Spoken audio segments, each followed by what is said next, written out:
Every couple of months, I visit my off-grid cabin deep in the wilderness of Montana. It's very secluded, which was exactly why I bought the place. It's perfect for short getaways to escape from everyone and simply enjoy my time alone in the forest. This was during the fall season. I had a 5-day weekend off from work and decided on a whim to drive 3 hours north to my cabin since I didn't really prepare for it. The drive left me a little exhausted because I hadn't gotten any extra sleep beforehand. I arrived at the cabin around 7 p.m. The long, isolated dirt road through the forest leading to the cabin was tricky to drive on after sunset, but when I reached the front, I parked and quickly unloaded my bag, tossing it inside before heading around back to start the generator. The entire cabin was powered by a gas generator, which ran the lights, outlets, and even the electric stovetop. I never used much electricity anyway, so the small generator was always enough for me. I filled it with gas, cranked it on, and went inside to light the wood stove and warm up. Up here in northern Montana, the fall gets pretty cold. I think at night, where my cabin was located, temperatures often drop below 25 degrees Fahrenheit during the fall. Winters were brutal, so I never bothered visiting the cabin then. I stayed awake for only about an hour before heading to bed. The next day, I spent time cleaning, mostly dusting things off and resealing some cracks in the cabin walls. Out of nowhere, in the middle of the day, I noticed an old truck slowly driving down the dirt trail toward the cabin. I could see it weaving between the trees, but when it got closer, the driver stopped. The truck sat there for maybe 5 minutes before turning around and leaving. I honestly didn't think much of it, assuming they must have taken a wrong turn and probably had their own cabin somewhere nearby. That night, around 10 p.m., I decided to enjoy the outdoors and started a small campfire on the front porch. This would also give the wood stove more time to fully heat the cabin before I went to bed. I grabbed some old fire starters I had left from months ago and stepped out onto the porch. There was a little fire pit out there, so I threw in a couple of logs and lit them. It was always nice during those first few nights at the cabin, just listening to the forest and the peaceful, quiet sounds of nature. But after sitting outside for maybe 5 to 10 minutes, the outdoor porch light suddenly turned off. I glanced back and saw that all the lights in the cabin had gone out as well. The only light came from the dim orange glow of the wood stove. That's when I realized the noisy generator wasn't running anymore. Annoyed, I got up and went around back. Sure enough, the generator was off. I cranked it several times trying to get it started again, but after about 10 good pulls, I gave up and kicked it in frustration. I figured it was just an old generator doing what old generators tend to do, breaking down and not working properly. But after I calmed down and checked the gas, it was completely empty. What the hell, I had just filled it with a whole canister the night I arrived. There was almost no chance it could have burned through all that so quickly. I checked the grass around the area for any sign of a leak or spill, but found nothing. I was completely confused.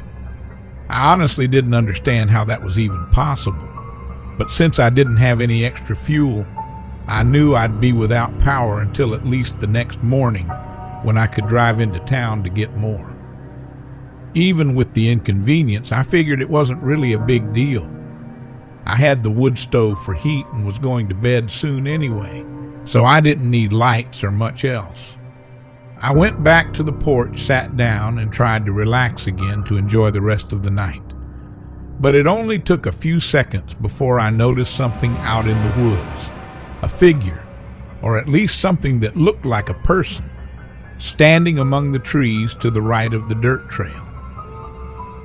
I leaned forward to get a clearer view, but whatever it was stood so still and dark that I couldn't tell if it was actually a person or just a weirdly shaped bush or something else.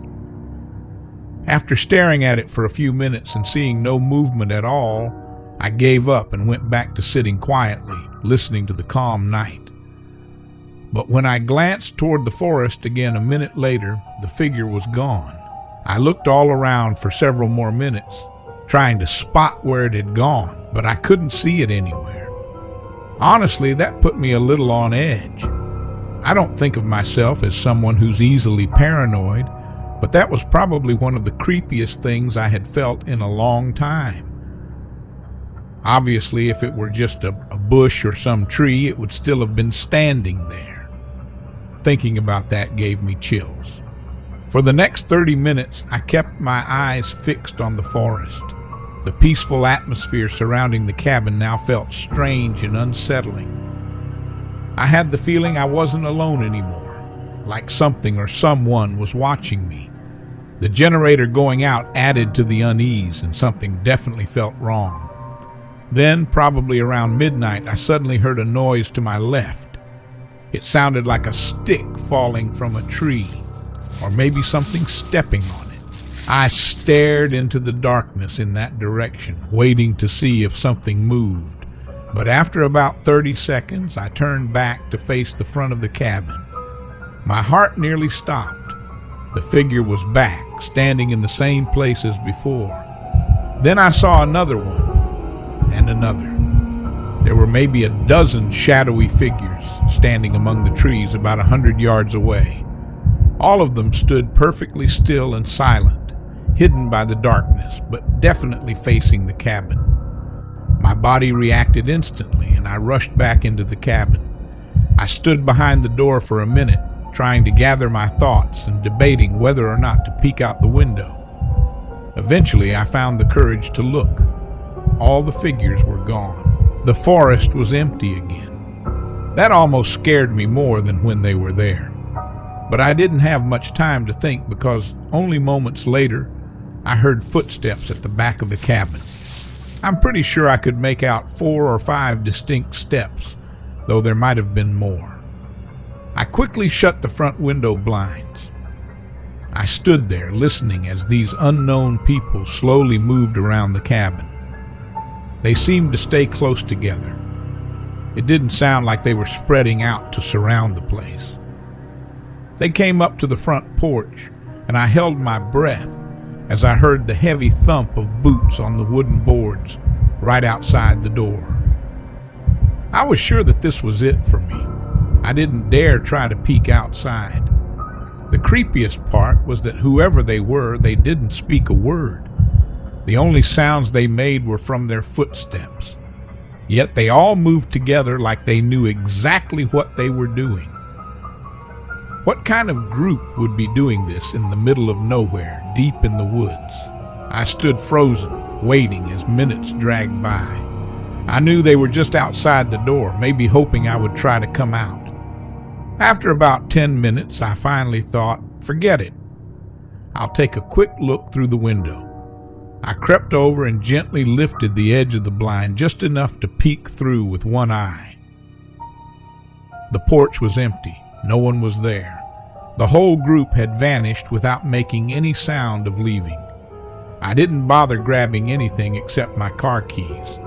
I sprinted out of the cabin, got in my car, and sped away from those woods. I kept expecting to see them waiting along the dirt road. After all, it was narrow and ran through the dark forest. They easily could have blocked it somehow, but I made it out without seeing anyone else. I still don't really understand what happened at the cabin that night. That many people sneaking around the woods and stalking me at my off-grid cabin, probably draining my generator but then not doing anything. It just makes no sense. What were they trying to accomplish? Sadly, I have no answers. But if anyone thinks they might know who that group was or what they were planning, I'd like to hear your thoughts. I haven't been back to the cabin since. But since I own it, eventually I'll have to return. Honestly, I'm scared to find out what I might discover when I do.